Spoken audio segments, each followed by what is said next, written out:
देखो बच्चे, last class में हम लोगों ने मेटल एंड नॉन मेटल में मेटल को ऑक्सीजन के साथ रिएक्ट करवाना समझा, ठीक है। जब हम लोग मेटल को रिएक्ट करवाते हैं ऑक्सीजन के साथ तो बनता है मेटल ऑक्साइड, राइट। और ये वाली बात तो अभी भी चल रही है, लेकिन जो मेटल ऑक्साइड्स बनते थे they are basic in nature, they were basic in nature, but the problem is अब हमारे पास जो बने हैं जो एल्यूमिनियम का ऑक्सीजनेट बना है, ऑक्साइड बना है, या जिंक का ऑक्साइड बना है, जिंक ऑक्साइड, तो ये ना एम्फोटेरिक ऑक्साइड्स हैं, ये एम्फोटेरिक ऑक्साइड है। इसका मतलब क्या है? इसका मतलब ये है, ये अपनी ड्यूअल प्रॉपर्टी शो करते हैं। ये समटाइम बताते हैं कि मैं एसिड हूँ, समटाइम बताते हैं मैं बेसिक हूँ, लेकिन ऐसा कैसे हो सकता है?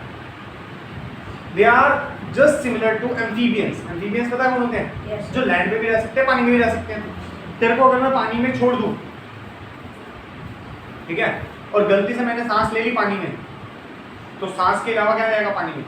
पानी जाएगा, बस काम खत्म। इसलिए हम पानी में रह नहीं सकते। रीज़न और भी बहुत सारे हैं, लेकिन फर्स्ट रीज़न यही है, हम टेम्परेरीली भी नहीं रह सकते, ठीक है।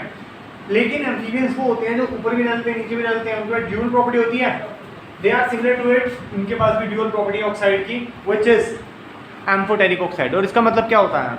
एम्फोटेरिक ऑक्साइड मतलब we show both acidic and basic property. इसको पता करने के लिए हम लोगों ने कुछ केमिकल रिएक्शंस कंडक्ट करें इनके साथ, ठीक है।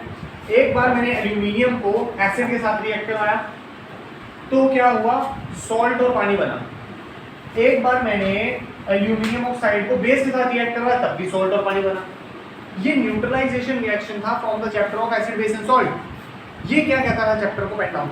ये क्या कहता था? When acid react with base to form salt and water, this is what we call the neutralisation reaction was in acid base and salt. But अभी हम लोग जो बात कर रहे हैं वो यही बात कर रहे हैं, जब एसिड को बेस के साथ रिएक्ट करवाया तो सॉल्ट और पानी बन रहा है। लेकिन प्रॉब्लम क्या है कि यहाँ पे एल्यूमिनियम ऑक्साइड कभी बेस बन रहा है, कब? जब मैं उसको एसिड के साथ रिएक्ट करवाता हूँ, और वो कभी एसिड बन रहा है जब मैं उसको बेस के साथ रिएक्ट करवाता हूँ, ठीक है। सेम प्रॉपर्टी शो कर रहा है, यहाँ पे भी सॉल्ट एंड वाटर, यहाँ भी सॉल्ट एंड वाटर। नहीं समझ आया जिनको? एक बार स्टार्टिंग से। Aluminium oxide show the property of amphoteric oxide. What does it mean? It shows the property of both acid and base. Clear? अब बेस को पता करने के लिए इसकी प्रॉपर्टी को, तो मैंने उसको किसी एक एसिड के साथ रिएक्ट करवाया, which is एल्यूमिनियम ऑक्साइड को रिएक्ट करवाया HCl के साथ। तो इसने अपनी बेसिक प्रॉपर्टी शो करते हुए मुझे सॉल्ट और पानी दे दिया, जो कि शो करता है कि वो क्या है, एक तरह से बेस है, इसलिए एसिड के साथ रिएक्ट करके सॉल्ट एंड पानी निकाल रहा है। ऐसे ही मैंने एल्यूमिनियम ऑक्साइड को एक बेस के साथ रिएक्ट करवाया। देख, दो बेस कभी रिएक्ट नहीं होते, दो एसिड कभी रिएक्ट नहीं होते। दो एसिड को रिएक्ट करूंगा तो कोई नई चीज नहीं बनेगी। They are just like a solution, कोई रिएक्शन नहीं करेगा। एसिडिक सॉल्यूशन, एसिडिक सॉल्यूशन होगा जिसके अंदर दोनों एसिड्स की प्रॉपर्टी होगी। क्लियर है? कोई नई चीज नहीं होगी उसके अंदर। अगर मैं मान लिया संतरे का जूस पिया है, उसके अंदर नींबू नहीं छोड़ दूँ, कुछ होगा क्या? नहीं। कोई सॉल्ट बनेगा? और खट्टा होगा, खट्टा ही रहेगा, ठीक है। और कोई न्यू प्रॉपर्टी शो करेगा क्या? Answer is no.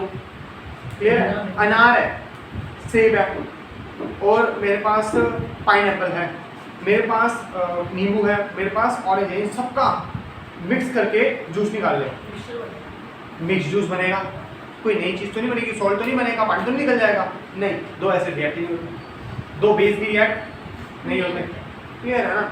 लेकिन अगर ऐसा रिएक्शन हो रहा है जब बेस रिएक्ट कर रहा है एसिड के साथ, तो इसका मतलब ये बेसिक प्रॉपर्टी शो कर रहा है और सिमिलर टू द जिंक, ठीक है। लेकिन उससे पहले क्या क्या चीजें बनती है वो थोड़ा सा समझना बहुत जरूरी है। जब बेस सॉल्ट के साथ रिएक्ट करना, मतलब aluminium oxide when reacting with HCl hydrochloric acid, तो क्या बनना चाहिए? सॉल्ट। अब सॉल्ट कैसे बनता है? एसिड के पीछे वाला, बेस के आगे वाला मेटल। अगर याद हो तो एसिड बेस एंड सॉल्ट में ऐसे पढ़ाया था। तो एल्यूमिनियम क्लोराइड बना। सिंपल है, इजी है, समझ आया। जो बात नहीं समझ आएगी वो बता। एल्यूमिनियम ऑक्साइड जो है, मेटल ऑक्साइड जो है यहाँ पे, वो एसिडिक प्रॉपर्टी शो कर रहा है, और बेस मैंने ले लिया है, ठीक है। अब बात ये है कि आज तक metal oxide basic property show करते थे, तो हम मेटल ऑक्साइड में से उसका मेटल उठाते थे, बेस में से उसका बेस में से उसका मेटल उठाते थे और एसिड में से उसके पीछे वाला। लेकिन प्रॉब्लम आज ये आई है कि ये खुद एसिड बन गया, तो कौन सा मेटल उठाएं? तो हमने दोनों को दोनों मेटल यहाँ पे रिप्रेजेंट करें। ये कॉम्प्लेक्स सॉल्ट बना है, या आज तक जैसा नॉर्मल सॉल्ट नहीं बना। नॉर्मल सॉल्ट में एक मेटल था, इसमें दो मेटल है, सोडियम एल्यूमिनेट, दो मेटल है, सोडियम भी है एल्यूमिनियम भी है। खाली एल्यूमिनियम भी है, एक आना चाहिए। एक आना चाहिए ना, लेकिन वो कब होता था? जब मेटल ऑक्साइड रिएक्ट करता किसी एसिड से, वो तो कर रहा हो चुका है क्योंकि हम इसको बेस मानते हैं। लेकिन यहाँ पे सिनेरियोज चेंज हो चुके हैं क्योंकि आज ये अपनी एसिडिक प्रॉपर्टी शो कर रहा है। नॉर्मल बात चल ही नहीं रही ना आज। नॉर्मल होती तो वही बात होती कि ये एक क्या कहते हैं, एक मेटल आता और बाकी एसिड के पीछे वाला आता, लेकिन आज तो बाकी अलग है। तो उसकी वैल्यू कैसे करेंगे? बैलेंसिंग क्रिस क्रॉस नहीं करना, सीधा याद करना है, इसको नाम याद रखना है, फॉर्मूला भी याद रखना है। खाली दो ही ऐसे रिएक्शंस और है ही नहीं। क्लियर है? क्योंकि और बहुत सारे आपके पास एम्फोटेरिक ऑक्साइड्स नहीं होते। आपके सिलेबस में खाली दो ही एम्फोटेरिक ऑक्साइड्स हैं, एल्यूमिनियम एंड जिंक, और इसकी डिटेल स्टडी आपको करनी ही है। इसके बेसिस के ऊपर क्वेश्चंस आते ही, वरना बेफालतू में इतना लंबा लिखा के बैठा होगा। सीधा बोल देना this is amphoteric, this is also amphoteric. ये रिएक्शंस कभी कभी आपसे पूछ लेते हैं, इस सॉल्ट का नाम पूछ लेते हैं स्पेशली। ठीक है, सोडियम एल्यूमिनेट, इसका फॉर्मूला याद रखना NaAlO2। ऐसे ही सिमिलरली जब जिंक एसिड के साथ रिएक्ट, जिंक ऑक्साइड एसिड के साथ रिएक्ट करता है तो बनता है जिंक क्लोराइड। नॉर्मल है, पता है सबको बनता है क्योंकि ये बेसिक प्रॉपर्टी शो करते हैं। लेकिन आज ये नए अवतार में है, अपनी एसिडिक प्रॉपर्टी शो कर रहा है। Then acid when react with base to form salt, लेकिन ये सॉल्ट थोड़ा अजीब है, इसमें भी दो मेटल है। इसका नाम है सोडियम जिंकेट, इसका फॉर्मूला है Na2ZnO2। क्लियर है? ये आप क्रिस क्रॉस करके नहीं समझ पाओगे। ठीक है, ये आपको दोनों सॉल्ट्स लर्न करने पड़ेंगे। आज तक मैं सारे सॉल्ट्स आपको क्रिस क्रॉस करके समझा देता था, तो आपको इसमें इतना ज़्यादा दिमाग लगाने की जरूरत नहीं है, इसको जस्ट लर्न करना है। लेकिन ये आएंगे पेपर में और ये पूछेंगे कि जिंक आप कैसे जस्टिफाई करते हो, zinc oxide is an amphoteric oxide. आप ये दोनों रिएक्शन लिखोगे और उसको बताओगे, it show the property of base and acid at the same time but in different chemical reactions. Is it clear till now? कोई दिक्कत परेशानी पूछना तो पूछ सकते हो। अब बात कर रहे हैं हम लोग बेटा, जब मेटल पानी के साथ रिएक्ट होता है तो क्या होता है? देख, मेटल तीन तरह के पानी से रिएक्ट होता है। कोल्ड वाटर, ध्यान से देखो लिखा हुआ मैंने, कोल्ड वाटर, हॉट वाटर या स्टीम से। ठीक है, इनके केमिकल रिएक्शंस भी अलग अलग तरीके से चलते हैं। मतलब हॉट और कोल्ड के तो सिमिलर चलते हैं, ठीक है, लेकिन फिर उसको हॉट करते ही क्यों है, उसका रीजन भी दूंगा। उससे पहले आपको रिएक्टिविटी सीरीज याद होनी चाहिए। कैसे याद करना थी? केदारनाथ का माली आलू जरा फीके से पकाता है, कॉपर मांगे सिल्वर गोल्ड, याद था। ठीक है, और यहाँ पे मैंने एक टेबल बनाया जिसके अंदर मैंने बताया है कोल्ड वाटर से कौन कौन से मेटल रिएक्ट होते हैं, हॉट से कौन होता है, स्टीम से कौन होता है। ठीक है, इस तरीके से, इस लॉजिकल तरीके से इस चैप्टर को थोड़ा सा लेके चलोगे तो ये चैप्टर द इजीएस्ट चैप्टर बन जाएगा। अदरवाइज तो ये आपको बहुत ज़्यादा कंफ्यूज कर सकता है। ठीक है, होना नहीं है। अगर आपने फर्स्ट चैप्टर पढ़ा हुआ है, आपने second chapter acid base and salt पढ़ा हुआ है, तो ये आपको बहुत ज़्यादा लॉजिकल वे में लेके जाएगा और थोड़ा सा इसको भी लॉजिकल समझेंगे। ठीक है ना, अगर ऐसे रट्टे मारना हो तो हो जाएगा काम खराब, क्योंकि केमिकल रिएक्शन इसमें बहुत सारे। आगे समझो, स्टार्टिंग से स्टार्ट करते हैं। पहले पता होना चाहिए कोल्ड के साथ कौन कौन रिएक्ट होते हैं और क्यों क्यों रिएक्ट होते हैं। समझ यहाँ पे केदारनाथ का देख, तीनों हाई रिएक्टिव मेटल्स हैं। इनको कोल्ड छोड़ हीट हॉट वाटर से भी रिएक्ट करवा सकते हो, बट द प्रॉब्लम इज ये कोल्ड वाटर से विग्रेसली रिएक्ट होते हैं, बम पटाखों की तरह फटते हैं, तो हॉट का तो ये हाल बुरा कर देंगे। इसीलिए हम लोग उनको चाहते हैं कि कम से कम मुझे भागने का टाइम तो दे। इट्स जस्ट लाइक मैंने बीकर रखा, उसमें डाला, उसमें भागने से पहले ही ठां हो गया तो मैं भी तो भागूंगा, दिक्कत हो जाएगी। तो इसलिए कोशिश करते हैं थोड़ा ठंडा चिल्ड पानी रखें। नहीं, चिल्ड और कुछ नहीं, खाली चिल्ड पानी रखें। ठीक है, डाल के भागना है। और अगर थोड़ा सा भी अमाउंट सोडियम या पोटेशियम का ज़्यादा हो गया तो हो सकता है फिर लैब ही खत्म हो जाए। ठीक है, तो इनके रिएक्शन में बड़े अजीब से रहते हैं और बहुत ज़्यादा विग्रेस रहते हैं। मुझे आज भी याद है जब हमने रिएक्शन किया था, पहला रिएक्शन याद हो केमिस्ट्री लैब से बाहर हुआ था। ठीक है, और वो भी कैसे, केमिस्ट्री लैब के बाहर हमारा वो था जहाँ पे वो प्रेयर होती है ना, ग्राउंड ना, वो ऐसे घटिया स्कूल नहीं था, वो अलग ग्राउंड था, वो अलग ग्राउंड था। तो इतनी घास थी ग्राउंड में, जो नॉर्मल ग्राउंड था जिसमें प्रेयर होती थी वहाँ पे टीचर ले जाता है, बड़ा सा बकेट मंगवाते जिससे पोछा लगता था, ठीक है, उसमें भर के पानी रखवाते वो भी चिल्ड बर्फ के साथ, फिर दूर से फेंक के मारते हैं उसके अंदर पोटेशियम और सोडियम, और जो आवाज़ आई थी ना दिल खुश हो गया था। दूर से कैसे? हाँ दूर से कैसे? दूर से यार ऐसे करके ऐसे फेंका, थोड़ा सा ही रहता है ऐसा। किस शेप में? पोटेशियम ऐसे ही कट कर लिया थोड़ा सा नाइफ से, इतना सा कट कर लिया, और जो आवाज़ आई थी ना जस्ट लाइक अ बुलेट, जैसे आया बुलेट फटने की। यहाँ हो सकता है बाहर। देख सोडियम ले मगर तू कोई परेशानी नहीं, इजी है, सोडियम कहाँ से मिलता है? सोडियम मिल जाता है अमेज़न से मिल जाएगा। ऐसे कुछ है। अब ये क्यों हुए रिएक्ट कोल्ड वाटर से ही, क्योंकि because they are high reactive metal, ठीक है। फिर आते हैं मैग्नीशियम में, मैग्नीशियम उतना हाई रिएक्टिव नहीं है, तो इसलिए उसको थोड़ा हॉट वाटर चलेगा, ठीक है, हॉट वाटर से वो ठीक से रिएक्ट हो सकता है, ठंडे से होगा लेकिन बहुत टाइम लगेगा उसको, ठीक है, उसके लिए हॉट वाटर इज गुड। उसके बाद हम हॉट स्टीम से भी उसको रिएक्ट करवा सकते हैं क्योंकि वो हाई रिएक्टिव नहीं है। और जैसे एल्यूमिनियम पे है तो एल्यूमिनियम देख 4th नंबर पे आ रहा है, तो रिएक्टिविटी और नीचे आई तो वो स्टीम से ही खाली रिएक्ट होगा, हॉट वाटर भी उसके ऊपर कुछ काम नहीं करेगा। अब इसके बाद नीचे आया और जिंक आया, जिंक भी स्टीम से ही चलेगा जब एल्यूमिनियम नहीं चल रहा, आयरन भी खाली स्टीम से ही चलेगा, ठीक है, ये बात समझ में। इनको लिखा क्यों है, कैसे लिखा है, किसकी हेल्प से लिखा, समझ आ गया। Reactivity series the main game, पूरे चैप्टर में रिएक्टिविटी सीरीज ही चलेगी। आ जाओ, तो ये वही सीरीज है जो मैंने आप लोगों को फर्स्ट चैप्टर में पढ़ाई थी डिस्प्लेसमेंट रिएक्शन के लिए।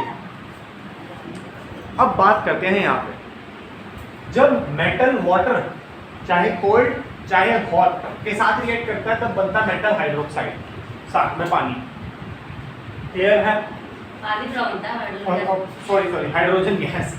मेटल जब पानी के साथ रिएक्ट करता है तो मेटल हाइड्रोक्साइड साथ में बनता है hydrogen gas. Is it clear? एक मेटल रिएक्ट करके देखते हैं, सोडियम लेंगे, हाई रिएक्टिव मेटल है, कोल्ड वाटर में डाला sodium potassium hydroxide, potassium hydroxide, ठीक है, पोटेशियम को पानी के साथ मिलाया, पोटेशियम हाइड्रोक्साइड बना, हाइड्रोजन गैस। सोडियम ले लिया, सोडियम के साथ भी सेम हुआ साइड सोडियम हाइड्रोक्साइड, कैल्शियम के साथ भी सेम हुआ कैल्शियम हाइड्रोक्साइड। कोई बच्चा कंफ्यूज तो नहीं सर, बाकियों में 2 तो नहीं लगा, यहाँ 2 कैसे आ गया? कैल्शियम की वैलेंसी 2 होती है इसलिए 2 यहाँ आया, इन सब की सोडियम और पोटेशियम की 1 होती है इसलिए यहाँ पे 1 आया। अब सिमिलर बात है हॉट वाटर की, हॉट वाटर से क्यों हुआ है, बिकॉज वो थोड़ा लीस्ट रिएक्टिव है as compare to sodium potassium और कैल्शियम, ठीक है। हॉट से किया रिएक्शन सेम आया, मैग्नीशियम हाइड्रोक्साइड साथ में हाइड्रोजन गैस। अब आएगा मतलब, अब स्टीम भी तो पानी होता है, थोड़ी ज़्यादा गर्म होती है, लेकिन जब मैग्नीशियम स्टीम से रिएक्ट करेगा इट फॉर्म मैग्नीशियम ऑक्साइड, ठीक है, यही तो पढ़ा ना यहाँ से। When metal react with water like a steam, तो वो बनेगा metal oxide, which is also known as metal oxide is also known as metal oxide, which is also known as basic oxide, ठीक है ना, तो वो भी बनते हैं। यहाँ तक कोई हाइड्रोक्साइड ही नहीं बन रहा, मेटल हाइड्रोक्साइड। यही तो बता समझाया तुमने अभी, क्यों नहीं बना? क्यों ये केमिकल रिएक्शंस बना के हमने देखा है, ऑब्जर्वेशन। या ठीक है, केमिस्ट्री में जो होते हैं पहले रिएक्शंस होते हैं उसके बाद उसको रिटर्न करता है, हाँ भाई ऐसे हुआ ऐसे हुआ ऐसे हुआ, जो समय आया उसको फिर रिटर्न फॉर्म में समझाते हैं इसके साथ ऐसा हुआ होगा इसलिए ऐसा हुआ, इसमें क्या हुआ होगा जो ऐसा हो गया? इसके साथ हाइड्रोजन जो था वो रिएक्ट नहीं हुआ इसलिए इसके साथ, समझे? हाँ जी, ओके। अब थोड़ा नीचे समझते हैं इसको, नीचे क्या क्या है देखो जी। स्टीम, अब एल्यूमिनियम है, एल्यूमिनियम को स्टीम से करेंगे वही एल्यूमिनियम ऑक्साइड, साथ में हाइड्रोजन बाय प्रोडक्ट है, जिंक को स्टीम से जिंक ऑक्साइड। अब सबसे इंपॉर्टेंट आयरन का, आयरन को जब स्टीम से रिएक्ट करते हैं फॉर्म, आयरन देखो 2 टाइप के होते हैं, एक होता है फेरस, एक होता है फेरिक। आज तक हमने फेरस ऑक्साइड देखा है विच इज FeO, एक फेरिक ऑक्साइड देखा विच इज Fe2O3। सर ये क्या है, ये तो अजीब है, अगर 3 यहाँ लिखा तो इसका मतलब समझ आ रहा है कि ऑक्सीजन की वैलेंसी 3 है, नहीं होती, लेकिन वो तो नहीं होती, और यहाँ 4 लिखा तो इसका मतलब समझ आ रहा है कि आयरन की वैलेंसी 4 है, वो भी नहीं होती। तो ये है क्या, ये है आपका iron 2,3 oxide which is also known as ferrous ferric oxide, समझा? ये इस की वजह से ये इंपॉर्टेंट है, क्लियर है? दोनों कंबाइन हो गए। या क्लियर है, समझ आया? कोई दिक्कत परेशानी? वो वाला सारा समझ आ गया, सब कुछ क्लियर है। अब नेक्स्ट आया हमारे पास कि जब मेटल को डाइल्यूट एसिड के साथ रिएक्ट करते हैं तो मेटल सॉल्ट, सर ये क्या होता है? मतलब सॉल्ट बनता है और साथ में हाइड्रोजन गैस इवॉल्व होती है। ये वही है जो सिंगल डिस्प्लेसमेंट रिएक्शन में होता था, ठीक है? अब देखो, यहाँ हम लोग जो एसिड के चैप्टर में पढ़ के आते हैं, एसिड रिएक्ट विद मेटल 2 बार पढ़ चुके हैं इस चैप्टर, इस चीज को एक बार रिवाइज कर लेते हैं। मेरे पास मेटल है, हाइड्रोजन से हाई रिएक्टिव मेटल है, हाइड्रोजन यहाँ है, सोडियम बहुत ऊपर है, तो हाइड्रोजन से हाई है, तो क्या ये हाइड्रोजन को डिस्प्लेस करवा सकता है? Yes. करवा सकता है। एक कंपाउंड जिसके अंदर मेटल की जगह हाइड्रोजन लिखा है और हाई रिएक्टिव मेटल उसको डिस्प्लेस करने आए तो उसको अपना रास्ता छोड़ना पड़ेगा, और जैसे ही छोड़ेगा यहाँ पे क्या आ जाएगा? Na और Cl, डिस्प्लेस हो रहा है। क्या हो रहा है? डिस्प्लेस। होता क्या है? High reactive metal low reactive metal को डिस्प्लेस कर रहा है। अरे बात समझ? अब ऐसे ही दूसरा मैग्नीशियम देखो कहाँ है? ऊपर है, बहुत ऊपर है, हाइड्रोजन बहुत नीचे है। Hydrogen least reactive as compare to magnesium, तो magnesium is high reactive than hydrogen, तो मैग्नीशियम डिस्प्लेस कर रहा है हाइड्रोजन को, बना रहा है मैग्नीशियम क्लोराइड। यहाँ आ गया ना मैग्नीशियम। अब ये सर ये 2 कैसे आया? क्योंकि मैग्नीशियम की वैलेंसी क्या होती है? और Cl की 1 तो इसकी 1 इसके पैर में, इसकी MgCl। नहीं समझ आया? आगे अब एल्यूमिनियम हाइड्रोजन को रिप्लेस कर देंगे, एल्यूमिनियम ऊपर है, बनेगा एल्यूमिनियम क्लोराइड AlCl3। 3 कैसे आया? एल्यूमिनियम की वैलेंसी क्या होती है? +3 और क्लोरीन की 1, तो AlCl3। आई बात समझ में या नहीं है? जल्दी बोलो। अगला जिंक, जिंक भी ऊपर है हाइड्रोजन से, डिस्प्लेस कर देगा, जिंक क्लोराइड बन जाएगा। आयरन ऊपर है, डिस्प्लेस कर देगा, कर देगा। कॉपर हाइड्रोजन से नीचे है, क्या ये रिएक्शन होगा? No reaction take place. Is it clear till now?